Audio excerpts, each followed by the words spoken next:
The first thing you feel is the cold. Not the kind that makes you shiver under a blanket. No, this is the kind of cold that climbs inside your bones and asks if you're sure you want to keep existing. You open your eyes and the world is gray. Above you, the sky stretches forever, a pale sheet of winter light with no sun yet, only the hint of one somewhere beyond the horizon. Beneath you, rough wool clings to your skin. It smells like damp animal fur, like the inside of a yak that hasn't seen water in weeks. Your breath fogs instantly. Your nose aches. When you sit up, you realize you've been sleeping next to your horse. Of course you have. He exhales sharply, steam pouring from his nostrils. He doesn't care that you're cold. He doesn't care that you nearly froze in your sleep. He doesn't even care that he stepped on your coat sometime in the night and made it even filthier than it already was. Mongol horses don't apologize. They don't have to. You rub your face with numb hands. The camp is already stirring. No one is talking. No one says good morning because mornings don't belong to you here. They belong to the steppe. A boy rides past, yawning. He looks about 10, though he sits in the saddle like he's been there since birth. His bow is longer than his arm. His boots are older than he is. He doesn't wave, doesn't nod. He's already moving too fast. There's no time for ceremony. No time for food. No time for warmth. You climb onto your horse, tighten the worn sash around your waist, and begin riding with the others. There's no plan, no destination, just the silent understanding that the steppe decides where you go. The wind hits you sideways. It isn't gentle. It isn't poetic. Feels like it's trying to skin you alive. Your face goes numb by the second ridge. You don't slow down. No one slows down. You ride. By midday you've changed horses twice.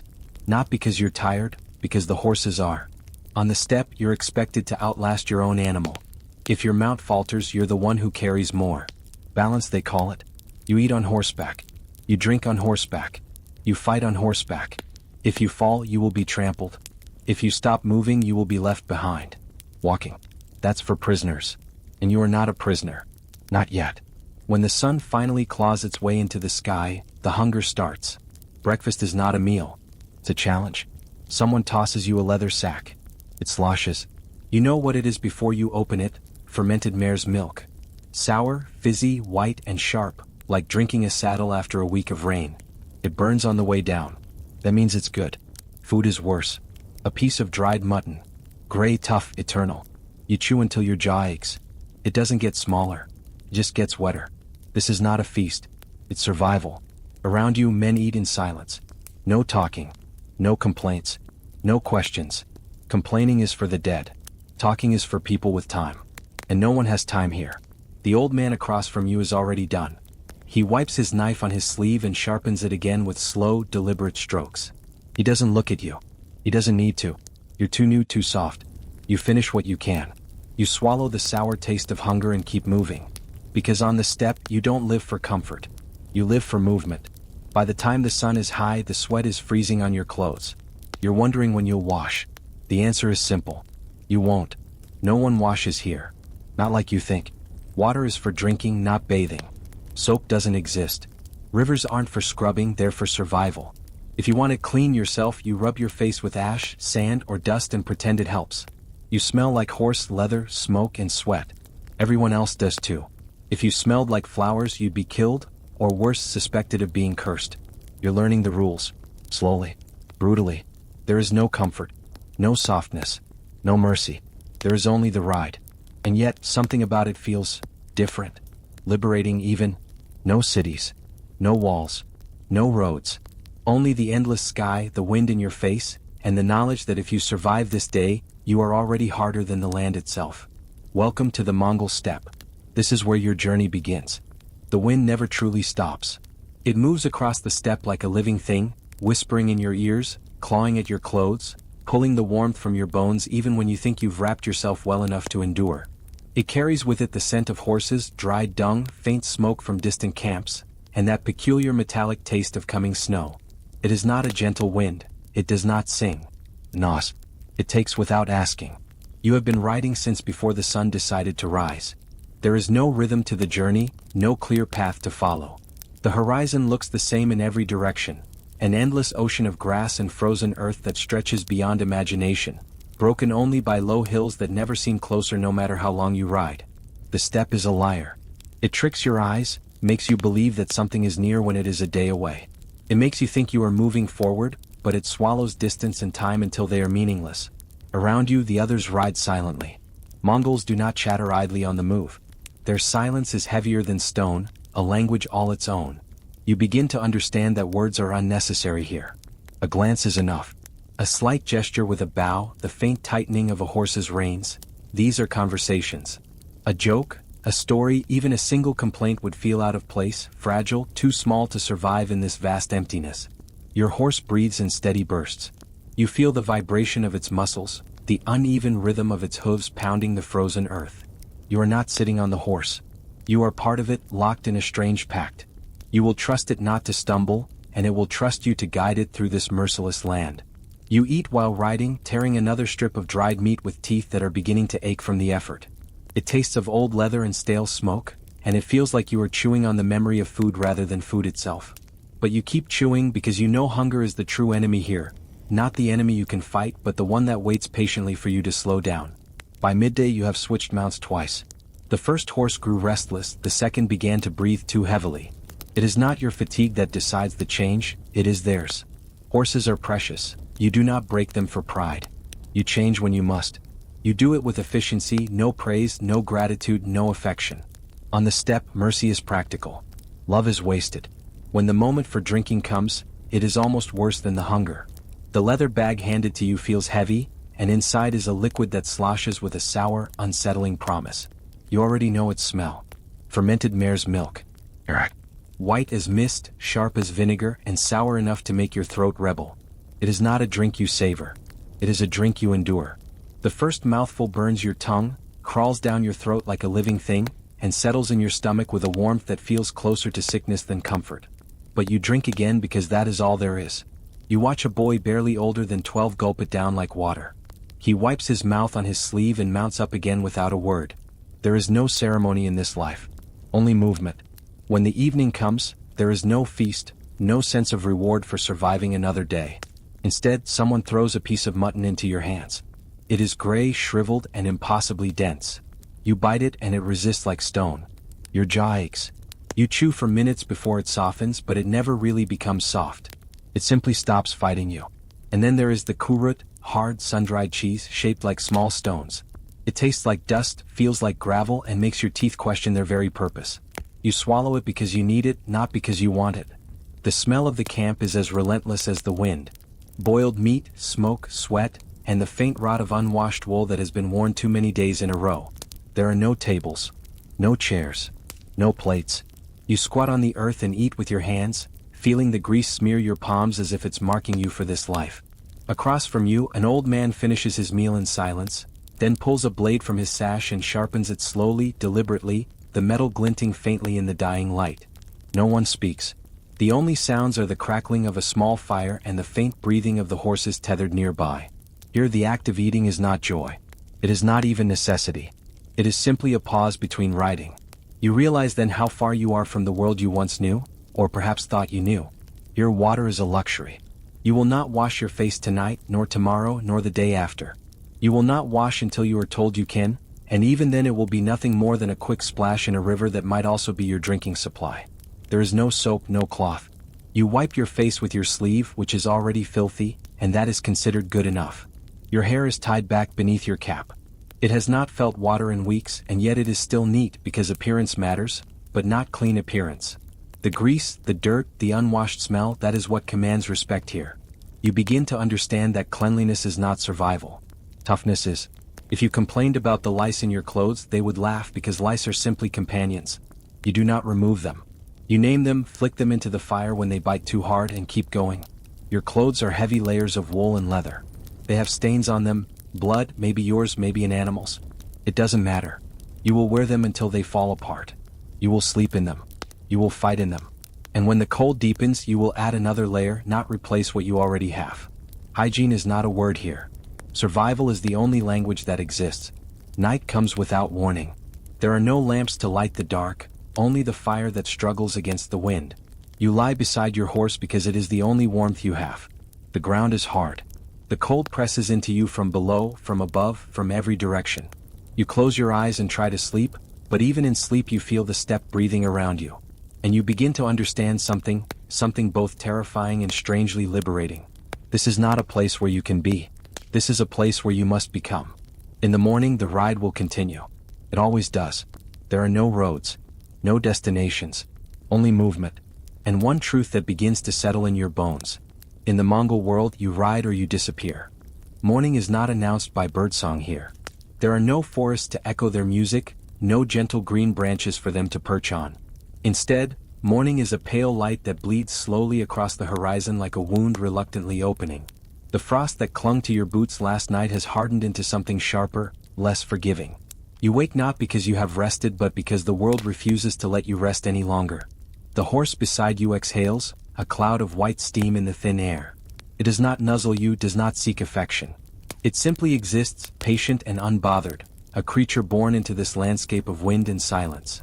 Around you the camp is already stirring. No one speaks. No one yawns. There are no stretches, no lazy motions. The Mongols wake like the land itself wakes, sudden, immediate, efficient. A boy no older than 12 is already tightening his saddle straps. He moves with a precision that seems impossible for someone so young, his hands quick and sure. His face is blank, unreadable. You realize he has been raised in this world the way a sword is forged, hammered into shape by necessity and fire. His bow is nearly as tall as he is, but he handles it like it weighs nothing. You mount your horse without ceremony. There is no breakfast waiting, no comforting fire to linger beside. You chew a piece of meat as you ride, your jaw already aching from the endless gnawing. The wind is harsher today. It slices sideways, carrying with it a smell you are starting to recognize, a sharp, metallic tang that does not belong to earth or grass. It is the smell of something approaching, something inevitable. You glance at the horizon. At first it seems empty. Then you see them, faint shapes moving like shadows against the pale morning sky. Riders, but not yours. Their formation is loose, shifting like smoke. They are not coming to talk. No one around you hesitates. No one asks if it is time to fight. It is understood. A ripple of motion runs through the column of Mongol warriors. They loosen the reins with one hand, reach for their bows with the other. No one shouts orders. There is no need. They have done this too many times to need words. Your bow feels heavier than it should. It is short, curved, deceptively simple. You know it is made from layers of horn, sinew, and bone, a living weapon built not for beauty but for precision and death. You notch an arrow without slowing your horse. The movement feels unnatural to you, clumsy, but to the Mongols around you it is as effortless as breathing. Then the silence of the steppe breaks. The first arrows fly. They do not whistle. They do not give warning. They are sudden and sharp, cutting through the cold air faster than thought. The enemy riders scatter and regroup. You do not charge into them, you do not seek close combat. That is not the Mongol way.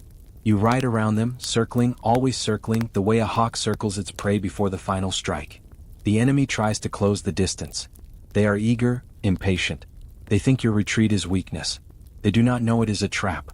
The feigned retreat, the signature of Mongol warfare. You pull back with the others, making it look desperate, chaotic. You ride as if you are fleeing. You feel the enemy's confidence swell. They spur their horses harder, eager to crush what they think is a retreating force. And then, at a signal you do not even see, the Mongols turn. It is like watching a wave reverse itself mid-crash. Horses pivot sharply, riders twisting at the waist with impossible control. Arrows fly again, this time at point-blank range. The enemy doesn't even have time to understand what has happened. One moment they are chasing, the next they are dying. You see a man fall from his saddle, an arrow buried in his throat. Another screams as his horse collapses beneath him, its legs shredded by a volley. The sound is brief. There are no drawn-out cries, no cinematic heroics. Only the dull, wet thud of bodies hitting frozen ground. Your own fingers blister as you fire arrow after arrow. You lose count. The enemy tries to regroup, but the Mongols never give them the chance. Always moving, always shooting, never standing still long enough to become a target. You are not fighting them. You are erasing them. There is no glory in this. No honor. No dramatic clash of swords. This is war stripped of its illusions. Efficient, relentless, and utterly without mercy. When the enemy finally breaks, they do not retreat in formation. They scatter, some riding for the horizon, others dismounting in panic and running on foot. The Mongols do not chase them all. They let the survivors run. Let them carry the story. Fear is a weapon too. By sunset it is over. You do not know how many you killed. No one does. No one even bothers to count. The Mongols are not interested in numbers. They are interested in results. And the result is this: you are still riding. There are no cheers of victory. No songs. No celebration. The men clean their blades in silence. They collect the usable weapons from the dead. They take the surviving horses. Everything else is left for the wolves. You sit by the fire that night, but it is not a fire of warmth. It is a fire for cooking meat, for boiling water, for survival. Around it, the faces of the warriors are as unreadable as ever. One of them pulls a rib bone clean with his teeth, tosses it over his shoulder, and says nothing. Another adjusts his saddle straps as if already preparing for the next ride. You look at your hands. They are raw, cracked, blood-stained. Your bowstring has left grooves in your fingers that will not fade soon. You feel the weight of the day pressing into your muscles, but you also feel something else creeping in, a strange numbness not of the body but of the soul. This is what it means to fight with the Mongols. It is not about battles. It is about movement. About never stopping long enough to be caught. About striking like a storm and vanishing before the enemy even understands what has happened. And as you lie down beside your horse again, the cold gnawing at your bones, you realize a simple truth that feels heavier than any weapon. Victory here is not about winning. Victory is about enduring. The battlefield is silent now, but it is not the silence of peace. It is the heavy, suffocating silence of something unfinished, a silence that feels alive, as if the land itself is holding its breath. The horizon is dim with fading light, the sun melting into a dull smear of orange and red. Smoke curls in thin, wavering ribbons above the scattered ruins of what was once a formation of men. The air tastes of iron, ash, and something older, something primal. You dismount. Your legs tremble slightly, though you would never admit it. The horse exhales a slow, weary breath, steam rising from its flanks like mist off a lake. Around you, the Mongols are already moving with their strange, precise rhythm. There is no lingering in awe of what they've done. No one looks impressed. No one congratulates anyone else. Victory is just another step forward. The ground beneath your boots is soft in places where it shouldn't be. You do not look too closely. Some of the enemy still cling to life, writhing quietly in the frost. They do not beg. Maybe they know it won't matter. The Mongols do not waste time on mercy or cruelty. They are not driven by rage. They are driven by necessity. A wounded man who cannot be taken with the column is a problem to be solved quickly. A blade flashes and the problem is gone. A group of prisoners has been gathered. Not many, only those who might be useful. Strong men who can work. Skilled craftsmen. A few women and children who will be absorbed into the camp, repurposed as servants or traded later. They stand together in a tight cluster, their faces pale, their eyes wide with the hollow stare of those who have seen too much in too little time. No one explains what will happen to them. There is no need. Some will survive. Some won't. That choice belongs to the Khan, and the Khan is far away, but his will reaches even here, like an unseen shadow stretched across the steppe. The Mongol warriors do not gloat over the prisoners. They do not taunt or humiliate them. They treat them the same way they treat everything else, as tools, as pieces of a larger plan. To them, a captured enemy is no more personal than a captured horse. Useful or useless, that's all that matters. You see one of the veterans, a man whose face is a map of old scars, kneel beside a fallen enemy horse. He mutters something under his breath, words you cannot understand, and then cuts into the animal's flesh with practiced efficiency. Within minutes, its hide is being stripped for leather, its meat already sectioned for drying. Nothing goes to waste. Not the horse. Not the men. Not even the enemy's fear. Nearby, a young boy, one of the camp followers, perhaps no older than 8, collects the arrows scattered across the field. He does it with the casual air of someone picking flowers, except these flowers are tipped with blood. He wipes each shaft clean with a scrap of wool before dropping it into a bundle. Arrows are precious. They will be used again. As darkness deepens, fires are lit. But they are not bright, welcoming fires. They are low and controlled, built with a precision that comes from generations of living on open ground. Too much smoke, too much light, that would make the camp visible to anyone watching. So the fires flicker softly, almost shyly, barely enough to cook meat in warm hands. The Mongols sit in a loose circle, not speaking unless they must. There is no laughter, no relief, no rowdy drunkenness like you've seen among other warriors after battle. They eat in silence. Dried mutton, boiled horse meat, fermented milk passed in a shared leather bag. The fat is prized above all else. It is chewed slowly, carefully, like something sacred. Someone sharpens a blade. Someone else repairs a saddle. The children and the old ones tend to the horses, rubbing their legs with oil, combing through their manes for burrs. It is all calm, methodical, unhurried. As if the killing that happened hours ago was just another ordinary task, no different from boiling tea or mending clothes. After the meal, the shamans move quietly through the camp. They are easy to recognize, dressed in heavy furs adorned with small bones, bits of metal, scraps of cloth from places you cannot name. They do not speak loudly. They do not chant in the way you might expect. Instead, they whisper to the smoke rising from a tiny pot of burning herbs. You smell it, bitter, earthy, almost sweet in a way that makes your skin prickle. The shamans do not bless the warriors. They do not thank the spirits for victory. Instead, they ask the spirits not to linger. Death attracts things that should not stay. The ritual is not for pride. It is for protection. The Mongols believe that the restless dead can follow you if you are careless, clinging to your shadow like frost clings to the earth. So they speak to the spirits, bargain with them, send them away. You watch, uncertain. The flames flicker and twist, casting strange shapes across the warriors' faces. For a moment, you wonder if the smoke is really moving like that or if your eyes are just tired. Later, when the fires burn low and the camp settles into quiet, you lie beside your horse again. The animal's body is warm against the cold creeping into your bones. You stare up at the sky. It is impossibly clear, the stars so sharp they almost hurt to look at. But it is not beautiful. Not really. Feels too vast, too indifferent. You realize how small you are, how fragile. You are a single heartbeat in a sea of endless space, and even that heartbeat belongs not to you but to the will of the Khan. Somewhere beyond those stars, the enemy's families are waiting for men who will never return. Somewhere beyond the horizon, another city still sleeps, unaware that tomorrow it will burn. Somewhere out there, the Khan is already thinking of the next move, the next conquest, the next line on a map that will be redrawn in blood and ash. And here you are, one of thousands, just another rider in a storm that does not stop. You close your eyes but you do not really sleep. You drift in and out, half dreaming of hooves pounding across frozen earth, of arrows slicing through the dark, of voices you cannot understand whispering from the smoke. Tomorrow will be the same. Tomorrow there will be another march, another skirmish, another group of riders on the horizon who will learn what it means to face the Mongols.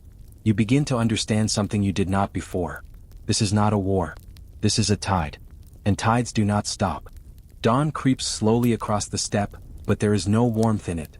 The sun is pale, washed out, like an old memory refusing to fade. The camp is already moving before the light fully touches the ground. Horses are saddled without a word. Arrows are checked, blades are inspected. No one speaks. There is no need. Everyone knows what today will bring. Ahead of you lies a city, a walled city. Not a mere village or camp, but something solid, something that once believed it could stand forever. It has towers that pierce the sky, thick stone gates, and banners fluttering bravely in the wind. The people inside those walls think they are safe. They have food, water, soldiers. They believe walls mean protection. But you have learned something the world still struggles to understand. Walls do not stop the Mongols. The column begins to move. It is silent except for the sound of thousands of hooves pressing into frozen earth. There are no war drums, no trumpets announcing your arrival. You do not march toward the city, you flow toward it like a river of muscle and steel. The Mongols do not announce themselves. They are there and then they are everywhere. By midday the city is visible. From a distance it looks strong, proud even. But to the eyes of the Mongols, it is not a fortress. It is a puzzle. And puzzles can always be solved. The scouts spread out, circling, mapping. They move like shadows, unnoticed until they are too close to stop. They study the walls. They count the guards. They measure the rhythm of the city's gates opening and closing. Everything is observed. Nothing is rushed. By evening the encirclement begins. The city may not realize it yet, but it is already trapped. The Mongols are everywhere and nowhere. You are told to ride around the perimeter, never too close but always visible. It is deliberate, a slow tightening of a noose the enemy cannot see until it's too late. Inside the walls, panic will spread. First as whispers, then as fear. They will see riders on the horizon. They will count your numbers and get it wrong. They will argue, should they open their gates and negotiate? Should they prepare for siege? Should they send messengers for help? It won't matter. That night the engineers arrive. Not in heavy wagons, not with massive siege towers already built. No. They carry tools, axes, coils of rope. They bring nothing permanent because permanence is weakness. Everything the Mongols need will be taken from the land itself. Wood from nearby forests. stones from abandoned villages. Even the bones of the dead if it comes to that. They will build what they need on the spot. Catapults, trebuchets, rams, all assembled quietly, piece by piece. You've seen it before. The enemy believes a siege will take months. They do not understand that Mongols measure time differently. What takes others a season takes these warriors days. And if there is no time, then there are always other ways: starvation, fear, psychological war. The next day messengers ride forward. They carry a simple message written in a language the defenders might understand, or might not. It does not matter. The message is always the same. Submit and live. Resist and fall. The defenders hesitate. They always hesitate. Pride is a slow poison and it kills faster than any sword. Some cities choose wisely. They send tribute, they bow, they open their gates. The Mongols take what they need and leave the city standing. Others choose pride. And pride is always answered with fire. When the refusal comes, the real siege begins. Not with ladders. Not with men flinging themselves at stone walls like waves crashing on a cliff. The Mongols do not waste lives like that. Instead, they begin the slow dance of death. They cut the roads. No one enters. No one leaves. Traders disappear. Messengers vanish. Within a day, the city is isolated. Within 3, it begins to choke. Then the sky darkens. Not from storms, but from arrows. Thousands of arrows, a storm of black feathered death. They fall not to kill the walls, but to break the people behind them. Inside the city, soldiers huddle behind battlements, terrified to even show their faces. Every movement draws fire. Every gap is punished. You watch as the engineers work like ants, assembling strange wooden machines with quiet precision. You've learned to respect their skill. They don't just build siege weapons, they build fear. Soon, the catapults begin to throw not rocks, but plague-soaked corpses, carcasses of animals, barrels of filth. Disease becomes a weapon, a whisper of death that seeps into wells and kitchens. And when the sickness begins to spread, when the enemy can no longer tell who among them is healthy, the Mongols wait. Patient as stone. Sometimes, though, it is simpler. If the walls are weak, if the gates are badly made, if the city relies too much on its illusions of strength, the Mongols will strike like lightning. They will use fire pots, oil-soaked arrows that turn night into a curtain of flame. You've seen it before. The screams echo beyond the walls. The glow of burning roofs reflects in the eyes of the warriors who sit calmly, chewing dried mutton, waiting for the gates to open, not in surrender but in collapse. Days pass. Or is it weeks? Time blurs during a siege. You are no longer fighting a battle. You are suffocating a city. Slowly, inevitably, it begins to crumble. One morning, a single rider comes from the gates. He is pale, trembling, holding a white flag. He kneels before the Mongol commander. He speaks words of surrender. The gates open. What happens next depends on the Khan's will. Sometimes the city is spared. Tribute is taken. The leaders are replaced. Life continues only under new masters. Other times the city is erased. Not conquered, erased. Men are killed. Women and children taken. The buildings pulled down, burned, scattered. Nothing left but ash and silence. A warning carved into the earth itself. You never know which it will be. Neither do they. That uncertainty is part of the weapon. As you ride into the city, you see the faces of the survivors. Hollow. Defeated. They do not look at you with anger. Anger would require energy. They look at you with the blank, distant stare of those who have nothing left. And you realize something. The Mongols do not just win battles. They destroy the very idea of resistance. They are not fighting people. They are fighting hope. And hope, like walls, is easier to bring down than most believe. That night, the fires burn brighter than usual. Not the quiet cooking fires of the camp, but the roaring flames of a city devoured. You stand at the edge of the ruins and feel the heat on your face. It is not triumph you feel. It is something colder. Because you know this is only one city. Tomorrow there will be another. And another. And another. The tide rolls on. And you are part of it. The camp is quiet. Not silent. No Mongol camp is ever truly silent. Horses breathe heavy clouds into the cold air. Warriors sharpen their blades in the dim glow of fires. Somewhere, a child laughs softly, then is hushed by a mother who knows laughter draws too much attention in times like these. But the atmosphere tonight is different. He is here. The Khan. Not a man of marble statues or golden thrones. Not a man draped in silks or perfumed with foreign spices. The Khan is stillness, a calm so heavy it bends the air around him. When he arrives, no one announces it. No fanfare, no procession. He appears as if he has always been there. One moment the camp belongs to the men. The next it belongs to him. He sits cross-legged on a simple rug, not on a throne. His clothes are plain, felt leather the same as any other rider. His boots are muddy from the same roads you ride. But somehow, without jewels or crowns, he feels heavier than the entire empire he commands. Around him, generals and advisors kneel in a circle. They do not speak unless he asks them to. When he looks at you, it is not like a man looking at another man. It is like the steppe itself has turned its gaze on you. Unmoving. Endless. He speaks. His voice is soft. Softer than you expect. Not a roar, not a shout. The kind of voice that forces you to lean closer, to listen harder, because missing a single word would be worse than death. He gives no long speeches, no elaborate declarations. The Khan wastes no breath. Ride here. Burn this. Accept tribute. Leave nothing. Simple words. But they carry the weight of cities. You think about the stories you've heard, how the Khan was once Temujin, a boy who lost everything.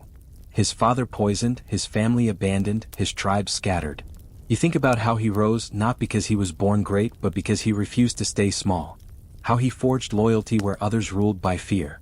How he made men follow him not for gold, not for promises, but because he made them believe survival was only possible at his side. You look at him now and understand.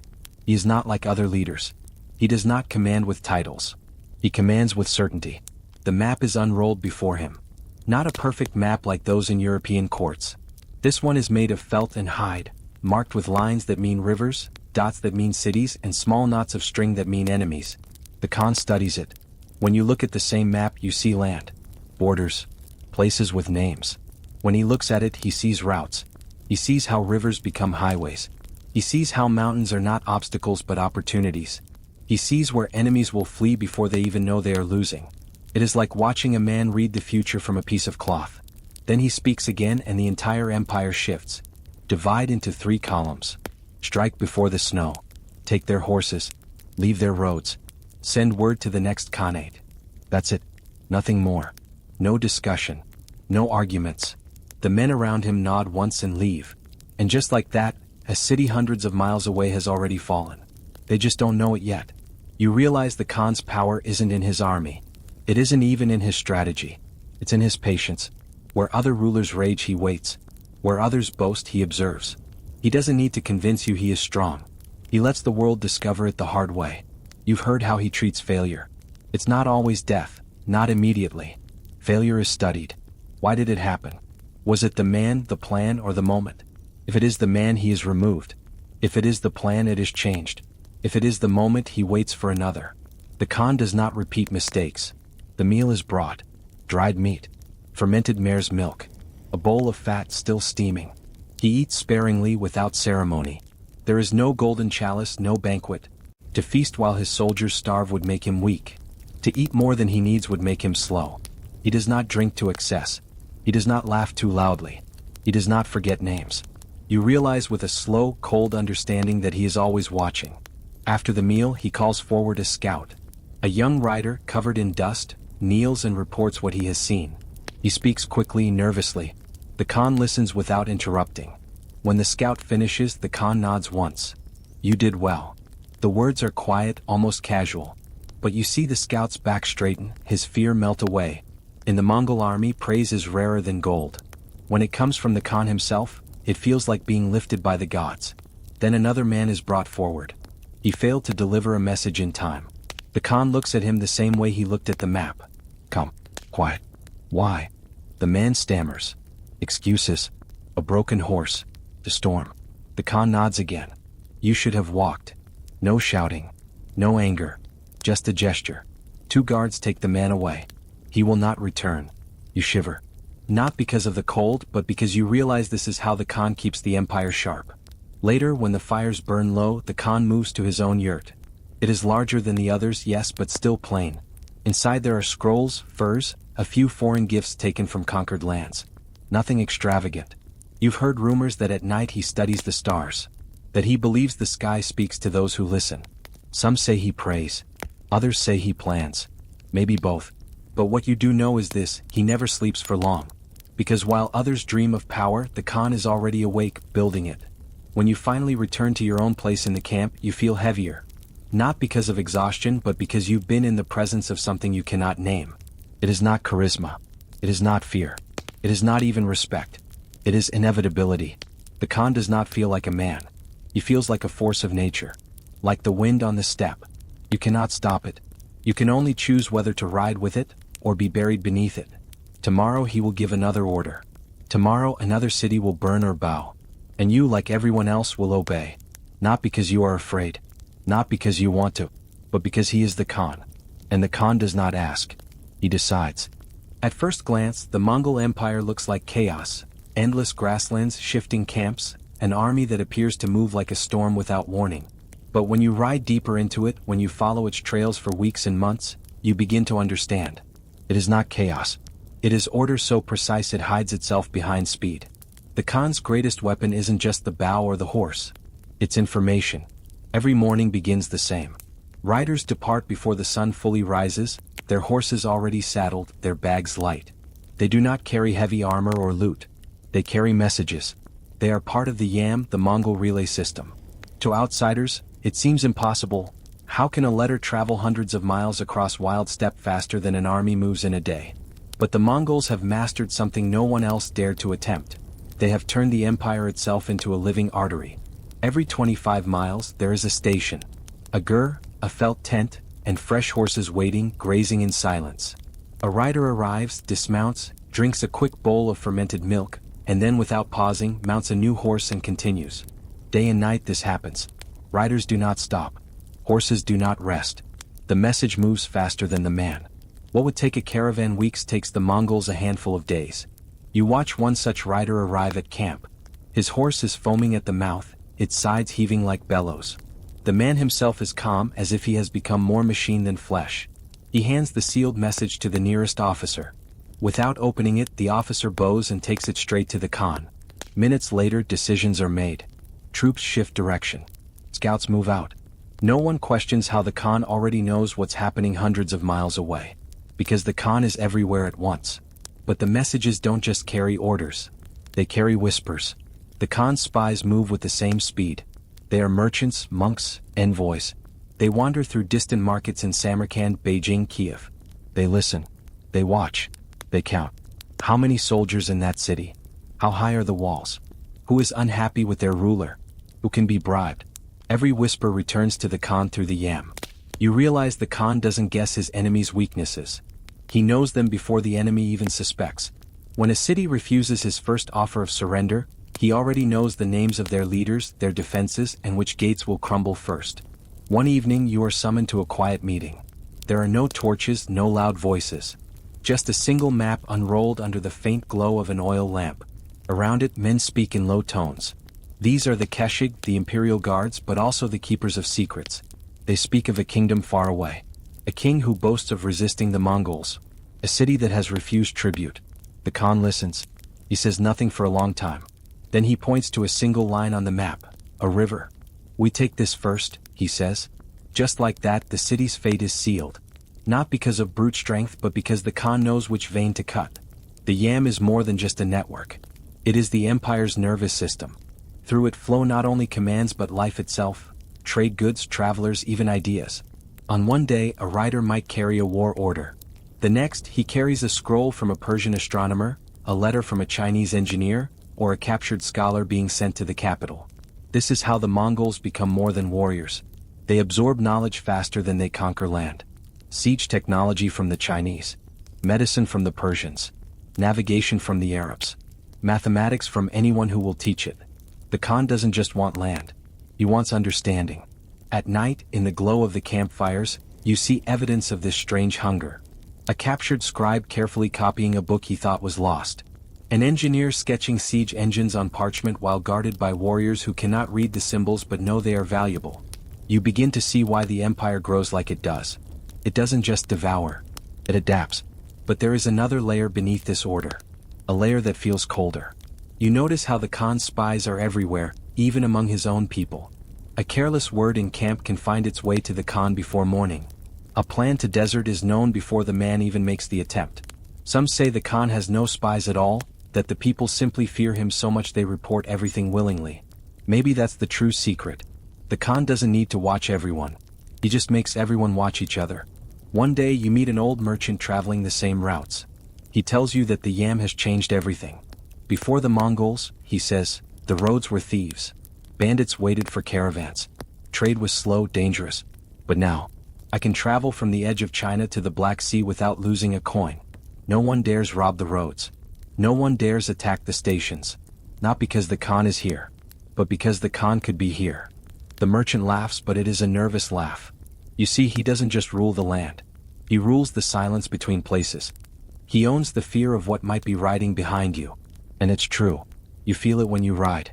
A strange unease that even in the emptiest steppe, you are never truly alone. Somewhere, someone is watching. Somewhere, someone already knows where you will be tomorrow. This is how the empire stays alive. Not just through armies, but through threads you cannot see, threads that connect every rider, every station, every city. One evening you watch the Khan himself write a letter. His handwriting is steady, deliberate. The letter is short. Always short. He knows distance adds weight to words. It will ride out tomorrow, carried by fresh horses, through the network of stations and watchers. It will arrive in a distant palace before the ruler even knows he is in danger. And when that ruler opens it, he will see the same message that has been sent to hundreds before him. Submit. Or don't. We are coming either way. Days later, you hear the reply has already returned. The distant king refused. And without a single extra word, the Khan rises. The next day, the riders leave again. The next week, the army moves. And the next month, another kingdom vanishes like dust on the steppe. You finally understand. The Mongols don't need walls. They don't need roads. They don't need borders. They have speed. They have silence. They have knowledge. And that is why no one escapes them. When you first look at the Mongol Empire, you see warriors. You see endless riders sweeping across the steppe, bows drawn, faces wrapped in felt against the wind. You see fire on the horizon and the black smoke of burning cities. You see conquest. But when you stay longer, when you listen past the thunder of hooves, you realize something strange. The empire doesn't only take. It absorbs. Every city the Mongols conquer is not just a trophy. It is a puzzle piece, a tool, a seed. They do not flatten everything. Not if it is useful. They leave the artisans alive. The engineers. The physicians. The scribes. They load them onto carts like treasure and send them across the empire. A Chinese siege master finds himself teaching Persian masons how to build walls only to have them torn down again. A Persian astronomer shares star charts with a Mongol commander who cannot read, but who understands the power of knowing where the seasons will turn. An Arab doctor who once served a caliph now tends to the Khan's generals in a felt tent surrounded by the smell of boiled mutton. They are captives, yes, but they are also bridges. The steppe itself begins to change. Where there was only grass, now there are merchant stalls, temporary markets built beside the great camps. Spices from India, silks from China, furs from the frozen north, coins from a dozen dead kingdoms. The Mongols do not love gold. Gold does not feed horses. But they understand trade like they understand war. They make the roads safe. They guard the caravan routes. They tax the merchants lightly. And so the caravans multiply. For the first time in centuries, the Silk Road breathes again. You ride with one such caravan. It moves like a river of contradictions. Chinese porcelain packed next to Russian sable. Indian pepper beside Greek wine.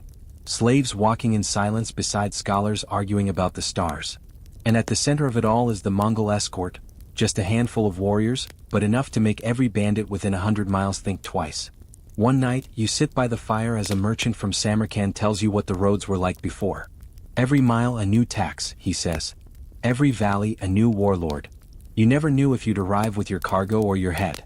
Now, you can travel from Beijing to Baghdad with the same coin in your pocket and the same face on your shoulders. It is terrifying, but it is safe. He pauses, staring into the flames. Safe because they fear no one. And so, no one else dares make trouble. The empire becomes a strange kind of marketplace of knowledge. You see it in the capital. Not a capital like other empires, a city of stone and marble. No. It is still a sea of yurts, easily moved, easily burned. But inside those yurts are scrolls from Persia, books from China, maps from the edge of Europe. A Mongol scribe copies them carefully, his fingers stained with foreign ink. He cannot read most of what he copies. But the Khan can summon any of it when he needs it. There is no university. No library like the Greeks or Arabs built. But there is something more dangerous. A living network of minds gathered from every conquered city, forced to speak to one another. A Persian architect designs a bridge with the help of a Chinese mathematician. A Syrian engineer explains irrigation techniques to a Turkic governor. A Venetian trader shares information about European cities with a Mongol commander who silently memorizes every word. The empire becomes a mirror, reflecting the best and worst of every civilization it touches. But it is not gentle. Knowledge is taken the same way gold is taken, by force. If a city refuses to surrender its scholars, it burns. If a man refuses to teach what he knows, he is replaced by someone who will. One day you watch a siege unfold. When the gates fall, the soldiers pour in, but they do not kill indiscriminately. Not this time. Orders have been given.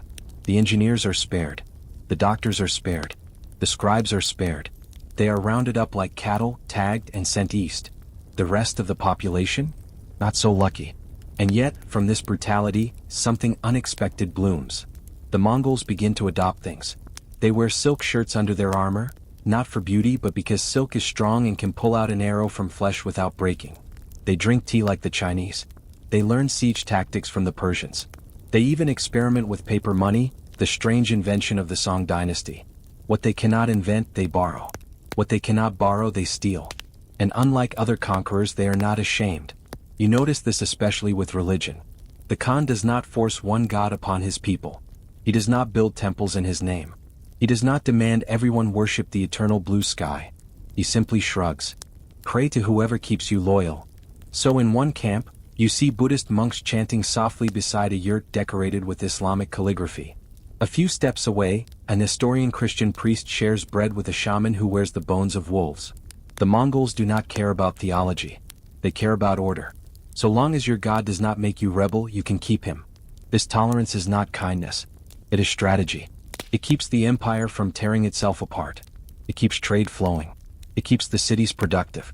And yet, it creates something no one expected, a kind of accidental cosmopolitanism. A merchant from India learns Mongolian words. A Mongol warrior eats Persian rice. A Chinese artisan wears Russian fur. The steppe, once empty and silent, becomes the center of the world. But there is a cost. The more the Mongols learn, the more they realize how much there is to take. The Khan's appetite grows, not just for land but for ideas. And when you stand in the Khan's tent, you see it in his eyes. He looks at a map. He listens to his advisors talk about the wonders of Baghdad, the riches of Europe, the scholars of Damascus. And you realize the empire will never stop. Not because it loves conquest, but because it cannot resist the knowledge that lies ahead. You leave the capital weeks later, riding with a caravan that will take you west. As you travel, you see the roads lined with more stations, more markets, more lives stitched together by Mongol rule. It feels almost peaceful, almost civilized, until you remember what made it possible. Until you remember the ashes of the cities that refused. And you understand the truth. The Mongol Empire is not just built on war. It is built on everything it can gather from the world before the world realizes it is already too late. When you think of the Khan, you think of a figure carved in steel and wind. A man who sits atop a horse like it is part of him, who raises a hand and erases cities from maps. A voice carried by fear, an emperor who eats the world one country at a time. But when you live near his court, when you linger in the circle of yurts where his closest warriors and advisors gather, you begin to see something else. The Khan is not just a warlord. He is also a man, wounded, calculating, and surprisingly fragile beneath the weight of his own legend. The court itself is not what you expect. It is not a palace of marble columns or golden statues. It is a moving city of felt and leather, a living organism that breathes with the seasons. One day it sprawls across a river valley, yurts arranged like constellations. The next, it vanishes, packed onto wagons and dragged to another horizon. And yet, in its heart, the Khan's own yurt rises above the others. It is larger, lined with furs, decorated with simple trophies taken from dozens of fallen kings. An enemy sword here, a foreign banner there, a gilded chair looted from a Persian palace now used as a stand for boots still crusted in snow. Inside, it smells of sweat, horsehide, and the faint sweetness of fermented milk. There is no throne, no dais. The Khan sits cross-legged on a low platform, his hair tied with leather, his gaze sharp enough to cut through silence. When you meet him, the first thing you notice is his stillness. He does not move like a man eager to show his power. He does not shout, does not wave his arms. He waits. And in that waiting, in the silence between his breaths, you feel the weight of someone who has lived too long on the edge of death. When he speaks, his voice is low, calm, almost quiet. but the tent seems to lean toward it. You find yourself leaning too just to catch the meaning. The generals around him do not interrupt. They do not swagger or boast. They kneel like boys in front of a father who could forgive them, or end them, with the same hand. You wonder what he thinks about when no one is watching. Does he remember the boy he once was, an orphan exiled on the frozen steppe? Does he remember the hunger that hollowed his ribs, the betrayal of men he once called brothers, the first kill he made not out of rage but survival? There are moments, rare, fleeting, when you think he does. Sometimes, late at night after the camp has gone quiet, he sits alone with an old bow in his hands. He runs his fingers over the wood as if tracing scars. No one disturbs him. No one dares. But the Khan is not without family. His wives move like quiet planets in his orbit.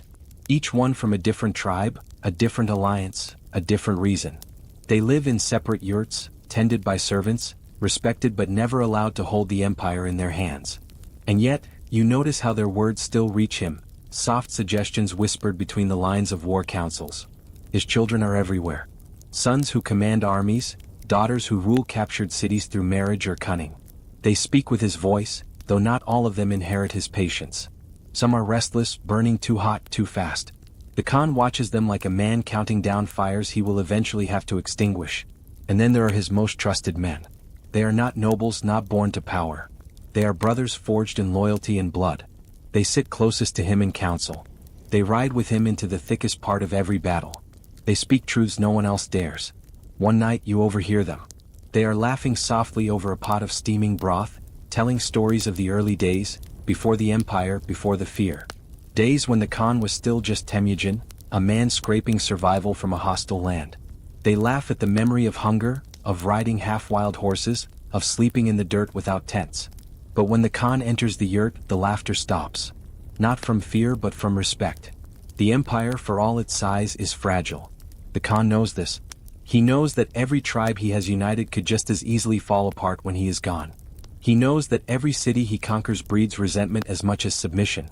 He knows that every victory plants the seed of the next rebellion. And so he works tirelessly to hold it together. He moves governors like pieces on a board, never letting any one man grow too powerful. He rotates commanders between fronts so no army belongs to anyone but him.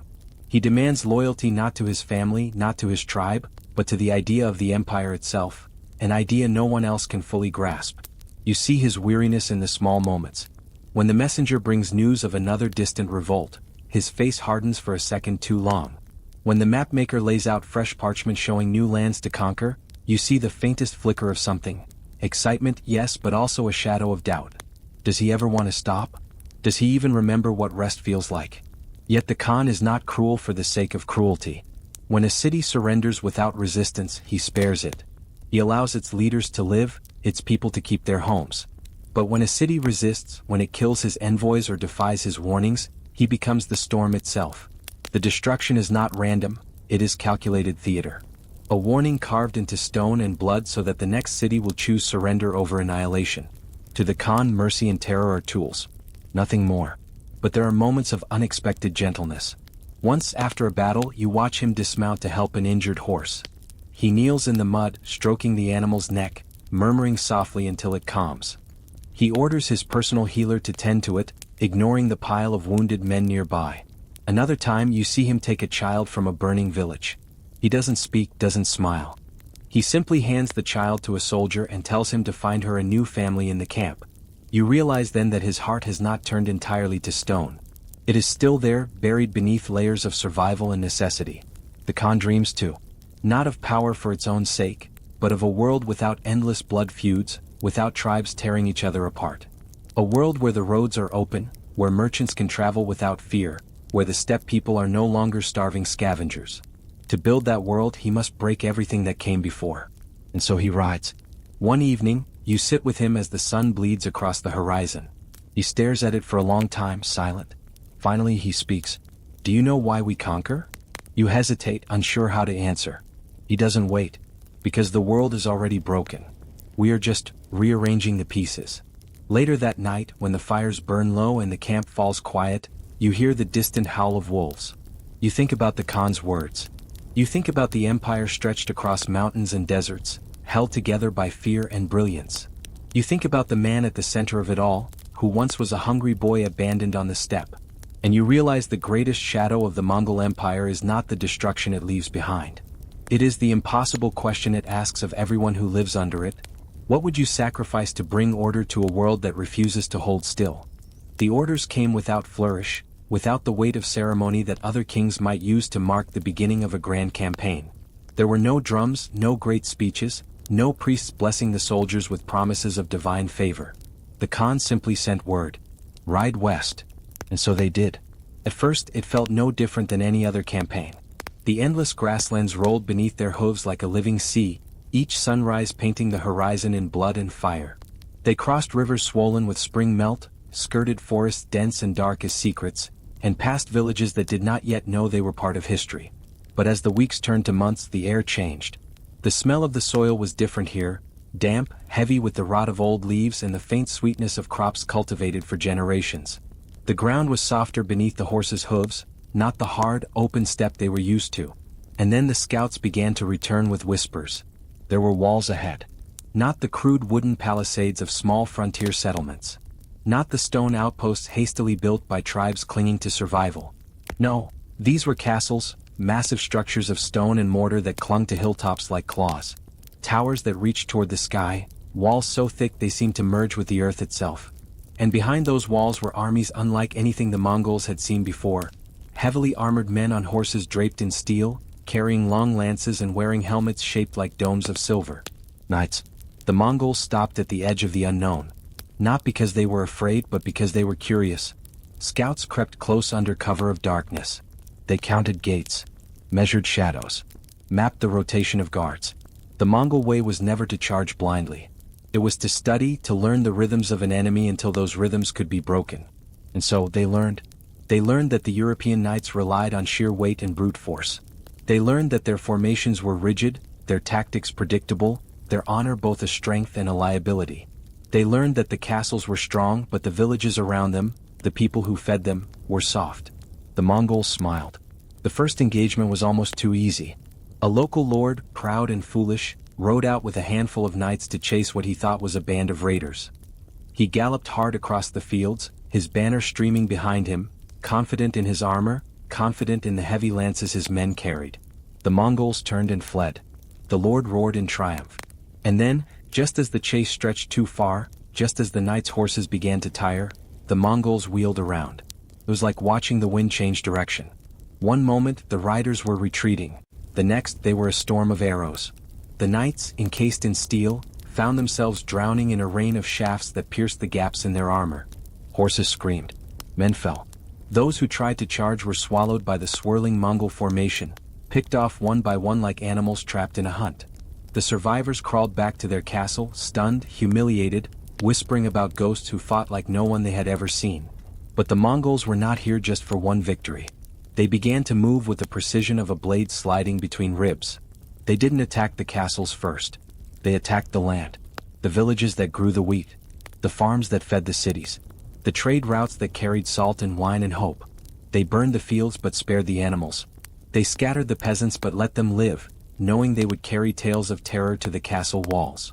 And when the castles finally began to starve, when their wells grew shallow and their pantries empty, the Mongols would sit just out of range and wait. It wasn't war. It was pressure. The Europeans tried to adapt. They called for their banners. They gathered their knights. They swore oaths under the gaze of priests who sprinkled holy water on their swords. And then they marched. They marched in long, straight lines, drums pounding, banners flapping. They marched like they were invincible. The Mongols watched from the hills, unimpressed. And when the time was right, they struck. Not from the front, but from the sides. From the rear. From the places the armored knights could not turn fast enough to defend. They rode in circles, showering arrows, splitting the heavy formations into smaller, more panicked groups. When the knights tried to chase, the Mongols melted away, only to return a moment later like a wave pulling back and crashing forward again. It was not a battle. It was a dance, and the knights were too heavy, too slow, too bound by their own traditions to keep up. The castles fell eventually. Not by siege towers or battering rams, but by starvation and fear. Sometimes the gates would open quietly in the night. The defenders would slip out, hoping to bargain for their lives. Other times, the Mongols would find allies inside the walls. Traders who saw the futility of resistance and chose survival over loyalty. And when the gates opened, the Mongols poured in like water. They did not waste time on theatrics. They moved fast, precise, and efficient. Those who resisted died. Those who surrendered were catalogued, sorted. Useful people spared, useless ones discarded. The city was reorganized before the ashes cooled. But there was something different about the West. The people here prayed differently. Their churches were not temples of bright silk and painted idols but towering stone structures filled with echoing chants and flickering candles. The priests wore long robes and spoke of one God, just one, a God of mercy who watched even as the Mongols burned his followers' homes. The Mongols listened. They did not convert, but they listened. They had no interest in destroying religions. Why bother when religions could be used? A priest who preached obedience to his frightened flock was worth far more alive than dead. And so, churches that surrendered were left standing. Priests who cooperated were fed. Those who called for resistance were silenced. It was not cruelty. It was practicality.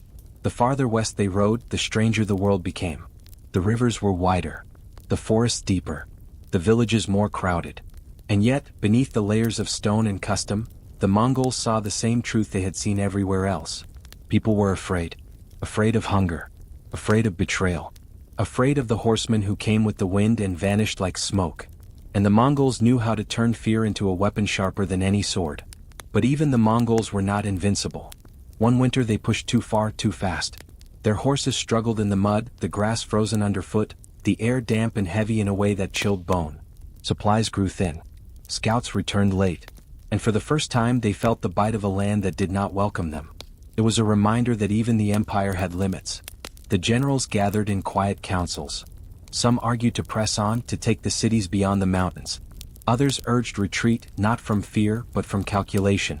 Why waste men here in a land that yielded so little, when the east was still rich with opportunity? The decision was made. The Mongols turned back. The castles they had bypassed looked out from their walls in disbelief. The knights who survived the first battles told stories of demons who rode horses like shadows. The peasants whispered about arrows that fell like rain, about men who could disappear into the mist without leaving footprints. And somewhere, far to the east, the Khan sat in his yurt and listened to the reports. He nodded, not in satisfaction but in acknowledgement. The West was not finished. Not yet. But it would always remember the day the steppe reached out its hand and touched its walls. At night, as the Mongol warriors camped on the long road home, they looked westward and saw the faint glow of cities they would never enter. And some of them wondered, quietly, secretly, what lay even farther beyond. Were there lands beyond the mountains, beyond the rivers, beyond the seas? Lands where the Mongol horse could never reach? The fire cracked. The horses shifted. And the wind, always the wind, whispered of worlds yet unconquered. The road east was no gentler than the road west. The steppe stretched on forever, a cruel, beautiful emptiness that swallowed sound and thought. Days blurred into nights, nights into days, until the men stopped counting how many suns had risen since they last saw a city. They were Mongols and movement was their nature, yet even the strongest felt the quiet ache of a journey without end. Among them rode Altan, a warrior born of the plains, a man who had never known walls except as things to burn or bypass. He had followed the Khan's banners since he was 15, through snowbound passes, across rivers swollen with ice, into lands where the people spoke strange tongues and prayed to strange gods. He was not old by any measure, perhaps 25 winters, but war carved age into the bones. His face was hard from the wind, his hands calloused from the bow, his eyes quiet and unreadable. And lately he had begun to wonder. They had left Europe behind, yet Europe clung to them like a ghost. Altan still remembered the last castle they passed, a hulking beast of stone perched on a hill. He remembered the people inside, their faces pale behind the battlements, clutching their wooden crosses, whispering prayers to a god who did not answer. He remembered the priests who had come out barefoot, offering bread and wine, trembling as they begged for mercy. The Khan had spared them. Not out of kindness but because sparing was sometimes more useful than killing. Alive they would spread the tale of Mongol power. Alive they would sow fear in the next city. It was the Mongol way. Practical. Calculated. But Altan still remembered the look in their eyes. The journey eastward passed through villages half abandoned, through grasslands littered with bones bleached by sun and frost. Some were enemy bones. Some were Mongol. It didn't matter anymore. The land claimed them all. At night they camped in silence. The fires burned low, just enough to warm their hands, not enough to give away their position. The horses huddled close, their breath steaming in the dark. Alten would sit apart, sharpening his knife, staring at the stars. The stars were always the same. Whether in China, Persia, or Europe, the sky never changed. It was the earth that shifted beneath them, the languages, the smells, the faces of the people they conquered. But the stars were constant. They watched without judgment. Sometimes he wondered if the people they had killed now drifted among those stars, whispering curses. They stopped in a small valley to rest the horses. A stream trickled through the grass, its water cold and clear. The men filled their flasks. Someone strung a bow and hunted a hare. And for a brief moment, it almost felt like peace. But peace was a fragile thing in the Mongol world. A scout rode in from the horizon, dust trailing behind him like a banner. He dismounted before the general, his voice low and urgent. There were rebellions in the east. In the cities they had conquered years before, new kings were rising, new lords declaring themselves free. Tribute caravans had stopped arriving. Trade routes were being raided. The empire was too vast to hold in place, too wide to patrol without cracks forming. The general's face did not change. He only nodded. Then we ride faster. And so, the endless cycle began again. Alten rode with the others, his body moving out of habit, his mind drifting. They reached the first rebel settlement within days. It was not a great city, just a cluster of homes around a market square. The people inside had hoped the Mongols would not return, that distance and time would save them. They were wrong. The general gave the order. The men dismounted. The villagers were gathered in the square. Some pleaded. Some tried to run. Some raised farming tools as if they were swords. The Mongols killed quickly. Alten's bow was steady. His arrows found their marks. He felt the same thing he always felt in moments like this. Nothing. The mind went blank. The body acted. And afterward he cleaned his blade and rode on. But that night, as the fires crackled and the smell of burning thatch clung to his clothes, the nothingness felt heavier than before. The rebellion was crushed within weeks. The cities that had risen up were flattened. Their leaders were dragged into the open and executed in front of their people. The survivors were divided, some taken as slaves, others absorbed into the empire under new governors. It was efficient. It was the Mongol way. Yet something had changed. When the campaign was over, the men did not celebrate. There was no victory feast, no songs. Only silence, the silence of men who had seen the same thing too many times. Even the horses seemed tired. Alten thought of his youth, of the first time he had held a bow, the first time he had ridden across the steppe feeling the wind tear at his hair. Back then it had all felt pure, the riding, the fighting, the endless freedom. There were no walls, no rules beyond survival. But the empire was no longer just about survival. It was about holding lands, holding cities, holding people in fear so they would not rise again.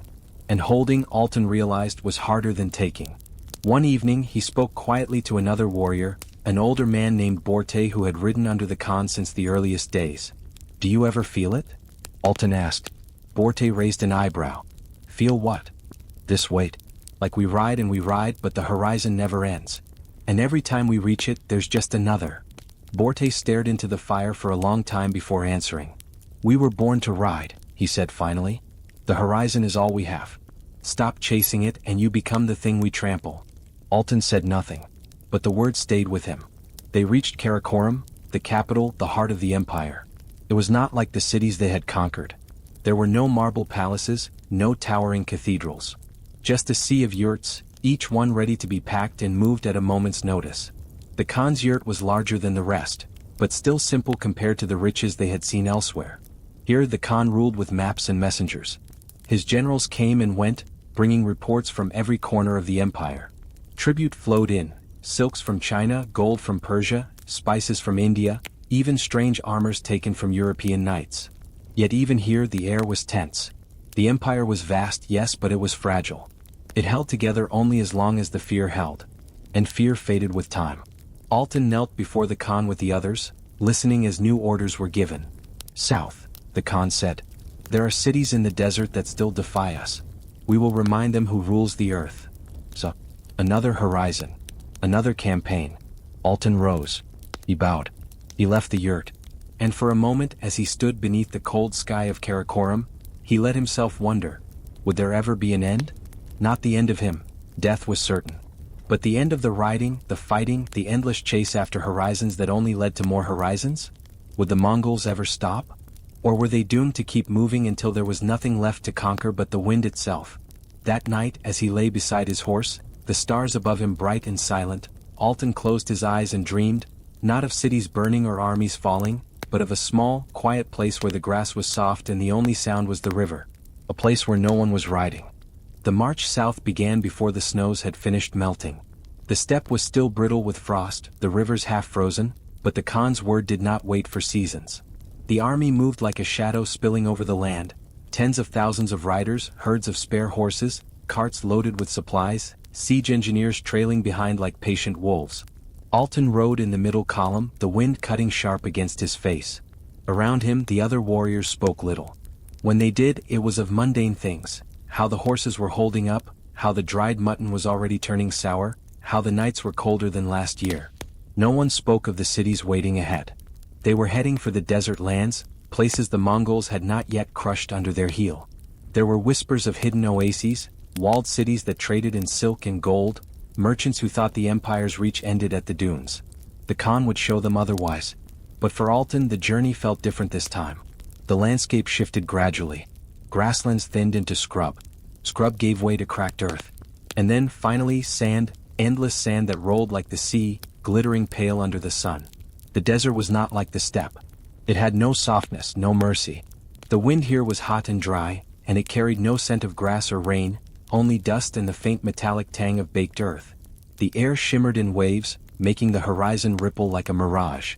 The horses hated it. Their hooves sank into the loose ground, their nostrils flared at the heat. Even the Mongols who could ride through anything fell silent. They were no longer predators in their element. They were intruders in a land that wanted them gone. Water became their god. Every morning the scouts rode ahead to find wells or springs. Sometimes they returned with news of a distant oasis, and the army would lurch forward in relief. Sometimes they returned with nothing, and the men rationed their skins tighter, their lips cracking from thirst. At night the desert was a different creature. The heat vanished, replaced by a bone-deep cold that made the men huddle close to their horses for warmth. The stars here were impossibly bright, but they offered no comfort. Alton found himself staring at them again. The same stars. Always the same. Even here, in a place so alien it felt like another world, they hung in silence above the Mongols, uncaring. Weeks passed. The first city they found was little more than a mirage, a trading post clinging to the edge of an oasis, its walls sun-bleached and cracked. The merchants there tried to negotiate. They offered gifts, tribute, promises of loyalty. The general accepted their gifts. He nodded at their promises. Then he ordered the gates burned. It was not cruelty for cruelty's sake. It was a message. To the next city. And the next. Alton watched the flames rise. The people ran screaming into the sand, but there was nowhere to go. Children clutched mothers. Men tried to fight with knives and sticks. The Mongols cut them down easily. When it was done, the oasis was still. Smoke curled into the sky. The water in the well was blackened with ash. Alton felt nothing. And yet, the army moved deeper into the desert. The next city was larger, stronger. It had high walls of sun-baked clay, towers lined with archers, gates reinforced with iron. From a distance, it looked like an island rising from the sand. Here the Mongols paused. Siege engines were unpacked. Wooden frames were assembled, their beams creaking in the dry heat.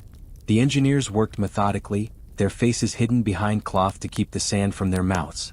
Alton joined the patrols circling the walls.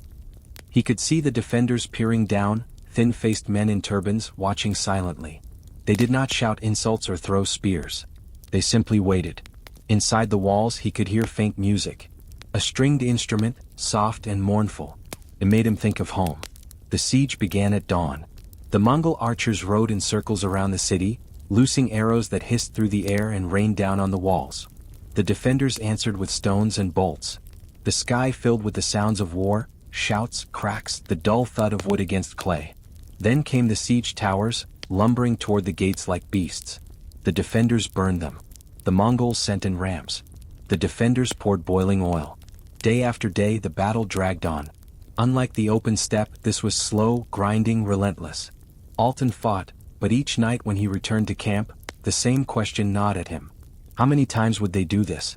On the fifth day the walls finally cracked. The Mongols stormed the breach. What followed was inevitable. The streets ran red. The air filled with smoke. The music inside the walls was silenced. By sunset the city was no more. That night, the general held a council in his tent. The next target was already being discussed. Maps were spread out, names of more cities spoken, more campaigns planned. Alton stood outside, staring at the desert beyond the campfires. The horizon here was not endless like the steppe. It was broken. Jagged dunes. Scattered ruins. Shadows that looked like bones. For the first time he wondered if the desert would outlast them. The next morning he woke before the others. He walked away from the camp, past the horses, past the carts, until he stood alone on a dune.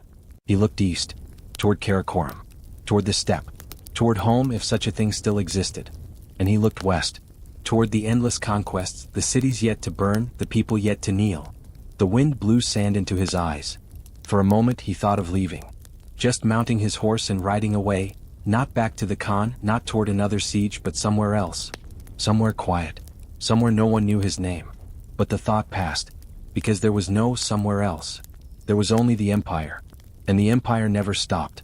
That night the drums sounded. The army was moving again. Another horizon awaited. Another silence would be broken. And Alton, like all Mongols, would ride toward it. The capital was never truly still. Even at night, Karakoram whispered. It was not the whisper of leaves, nor the quiet hum of city streets like in the distant Persian lands, but a deeper, restless sound.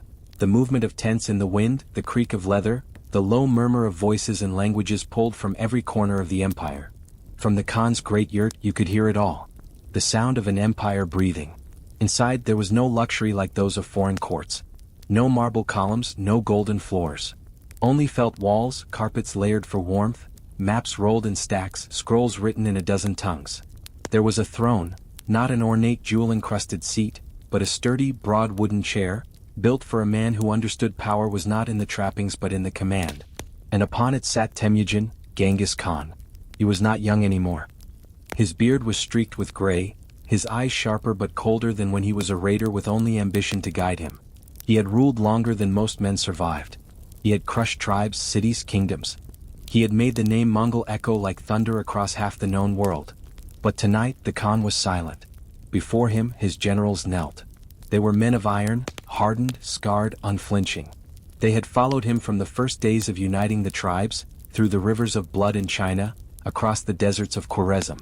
They had seen cities burn and empires bow. And still the horizon stretched farther. Reports from the west, said Subutai the great strategist, his voice calm as ever. The scouts have returned. There are cities beyond the Caspian Sea, rich and weak. The lands are fertile. Their armies are divided. They know nothing of us. Beyond them, added Jeeb, his hawk-like eyes glinting, lies more. Always more. Mountains, rivers, kingdoms fat with gold and silk. They cannot unite before we strike. But if we wait... The implication hung in the air. If they waited, the enemy might learn. They might fortify. They might dream of resistance. Temujin listened. He said nothing for a long moment. When he finally spoke, it was not to the generals, but to the darkness of the yurt itself. How many cities have we taken? He asked. Subutai answered without hesitation. Too many to count. And how many will we take? As many as remain, Jeeb replied. Temujin's eyes closed briefly. To the men before him, it might have seemed like a moment of thought. But inside the Khan's mind, something older stirred. A memory of when there was nothing. No empire. No army. No title. Only a boy left to starve after his father was poisoned. A boy hunted by rival tribes. A boy who swore the world would remember his name or choke on its own ignorance. That boy had won. But the man sat atop a mountain of victories and still the mountain grew. The council ended. Orders were given.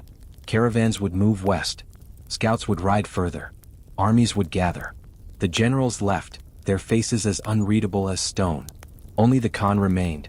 Later, when the fires in the camp had dimmed, he stepped outside alone. The steppe stretched beyond the horizon. Even here at the center of the empire, it felt endless. No walls. No roads. Only grass and sky. He looked up at the stars. They were the same stars he had stared at as a boy, the same stars Alton now gazed at in the desert. Stars that watched silently as empires rose and fell. Did they remember the Khans before him? Would they remember him? Or would they simply keep shining, indifferent, as the names of men turned to dust? A shadow moved behind him. It was Borte, his first and only true wife, the woman who had been taken from him when they were young, the woman he had rescued at the cost of blood and war. "You do not sleep," she said softly. He did not turn to face her. "I have no time for sleep. You have conquered more than any man," she said. "What is left that the horizon can give you?" Temujin's hands clenched behind his back. "More," he whispered. "Always more. Because if I stop, it will all fall apart. The tribes will splinter. The cities will rebel. The empire will rot from within. I'm not just a man anymore. I am the bond that holds this together." Borte stepped closer. Her voice was calm, but her words carried the weight of decades beside him. "And when you are gone, what then?" He had no answer, because he knew the truth. When he was gone, the sons would fight. The generals would divide the land. The empire would fracture, no matter how many laws he carved into the world. What he built was too vast, too heavy. It needed a single hand, and one hand could not hold it forever. At dawn he gathered the scribes. He spoke of laws, of succession, of orders for the armies moving west. His face betrayed nothing. To his men, he was still the eternal Khan, the man who feared nothing, who dreamed of nothing but victory. But inside, Temujin felt the weight of the horizon pressing back. For every city he conquered, another waited.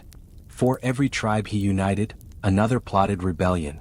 For every promise of glory, there was the echo of silence that would come after. The army was already moving before the sun rose. Drums rolled. Horses snorted. Carts creaked under the weight of siege weapons. Subutai would lead them west this time, toward new lands, new battles, new stories. The Khan watched them leave. He did not wave. He did not smile. He simply stood, a shadow against the rising sun, and wondered how much longer even a shadow could stretch before it vanished into nothing.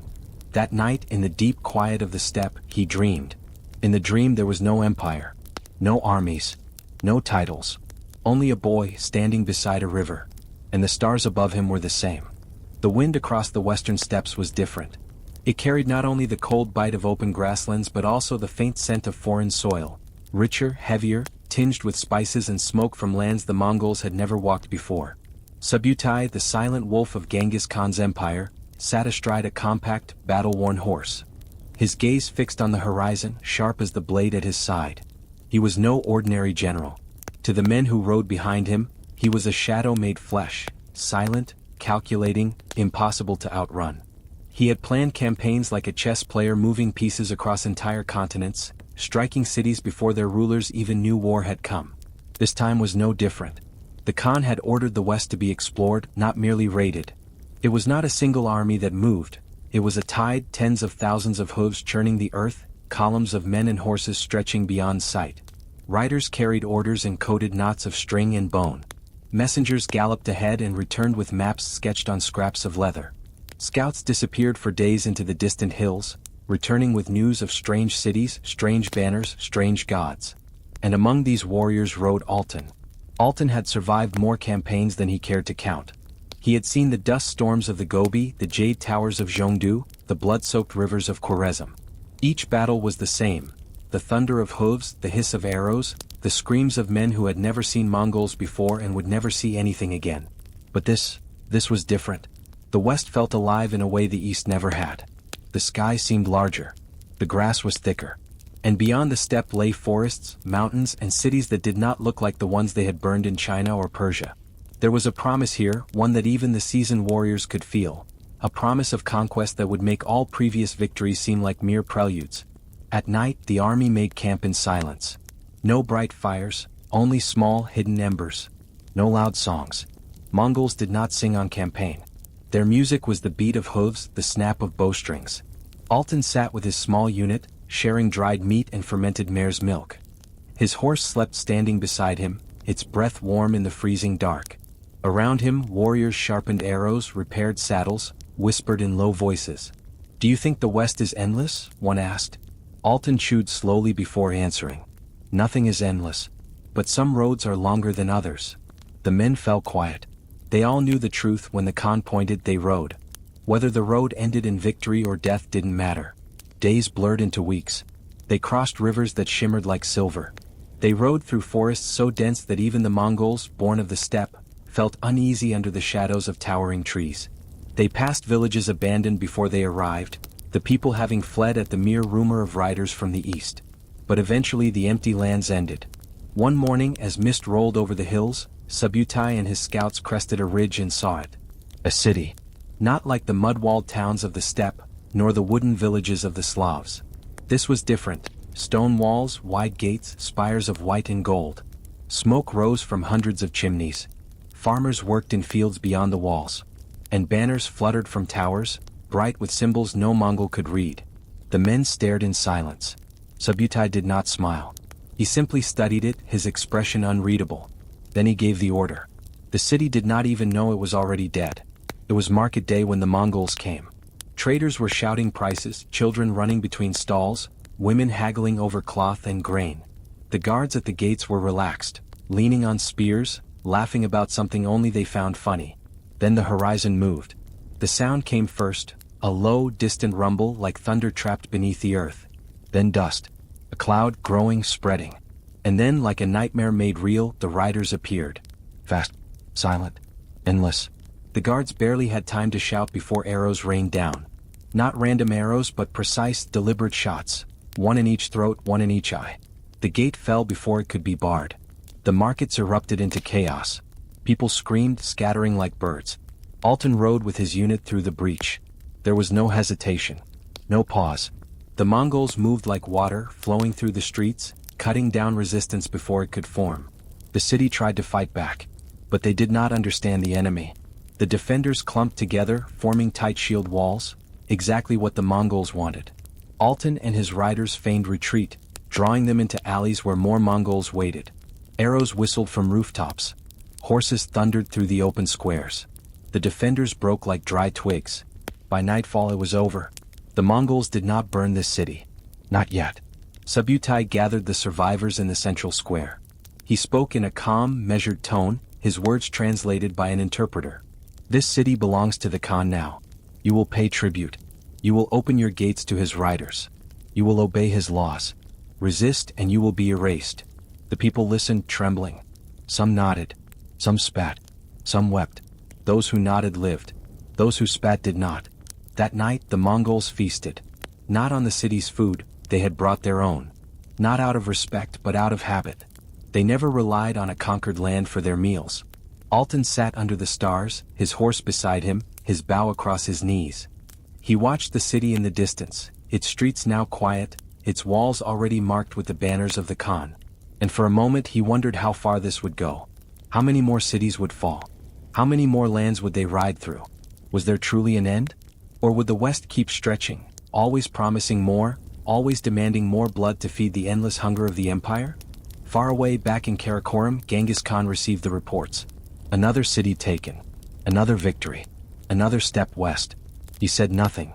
But in the back of his mind, the same thought whispered. There is always more. The West was no longer a whisper on the horizon. It was a road paved in ashes.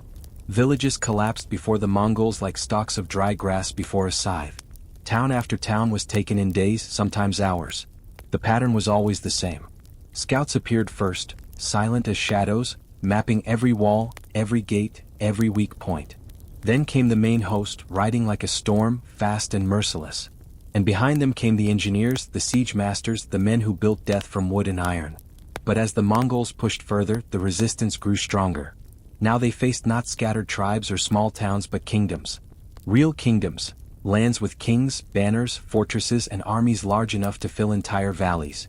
They were well-armed, well-trained and confident in their strength. They believed that stone walls and sheer numbers could stop the riders from the east. They were wrong. It began with the kingdom of Rus. Winter clung to the land like a wolf to its prey. Snow buried the forests, rivers froze to jagged steel, and the night stretched long and silent. The Russian princes had gathered their forces, armored knights, archers in fur-lined cloaks, peasants with crude spears. They waited in their cities, trusting their thick walls to hold. But the Mongols did not attack in the way the princes expected. They split into smaller groups, moving fast through the frozen forests, striking isolated towns first, cutting off supply lines, ambushing patrols. They moved in winter when no sane army would march. They captured villages without raising alarms. When the princes finally realized the enemy had arrived, half their lands were already gone. The first major battle came at Kolomna. The Russian army was huge, tens of thousands strong. Knights in shining armor stood in ranks, their banners flapping in the cold wind. Heavy cavalry pawed the frozen ground, waiting for the signal. The princes sat on their horses, proud and confident. They had never faced an enemy like this. The Mongols appeared on the horizon like ghosts. Small, white, too few to be a real threat. The Russian knights laughed. Then the Mongols charged. Not in a straight line like European cavalry, but in a swirling dance. They rode close, loosed arrows, then wheeled away before the heavy knights could respond. They fired while galloping, their shots hitting with deadly precision even at full speed. The Russians tried to chase, but their heavy horses were too slow. When they finally thought they had the enemy cornered, the Mongols suddenly turned, encircling them. From the flanks came more riders. From behind came even more. The knights found themselves trapped in a circle of death.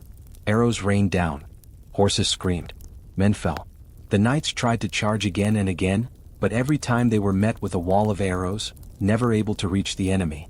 By the end of the day, the snow was black with blood. The Russian army was shattered. The survivors fled to their cities. They barred the gates, praying the walls would save them. But the Mongols did not need to rush.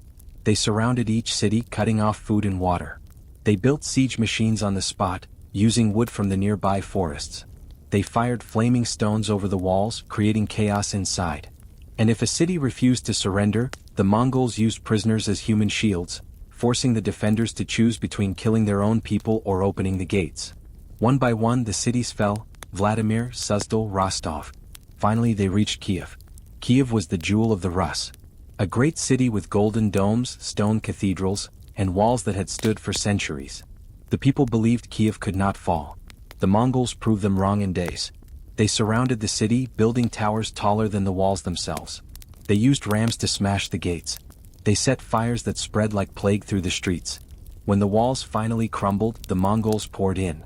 The streets ran with blood. Churches burned. Treasures were looted. By the time the smoke cleared, Kiev was silent.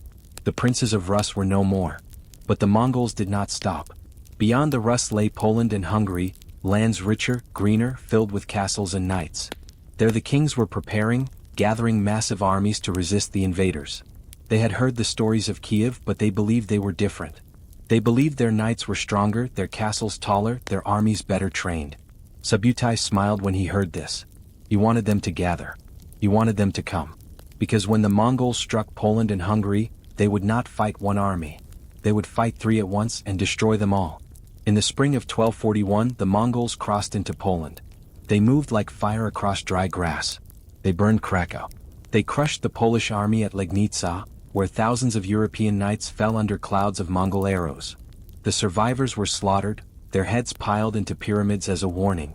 Meanwhile, another Mongol army swept into Hungary, where King Bela IV had gathered an enormous force, tens of thousands of knights, archers and infantry. They believed their numbers alone would be enough. The Mongols lured them into a trap at the Sejo River. They feigned retreat, drawing the Hungarian army into a narrow valley. And then at dawn the Mongols struck from all sides.